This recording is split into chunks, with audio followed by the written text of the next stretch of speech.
اگر انسان مسلمانه که خودش مسلمان گمان کند و وعده کند خلاف کند، امانت گذاری، خیانت کند، سخن گوید، دروغ گوید، حبیب خدا گفت نمازخوان و روزدار هم که باشد برای او وعده دوزخ است.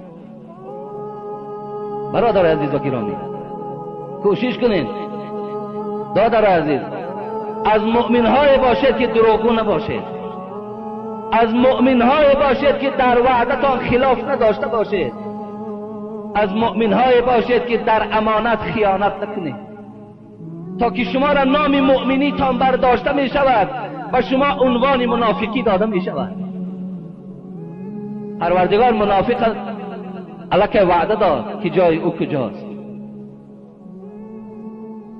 جنات تجری من تحتها الانهار، برای کی؟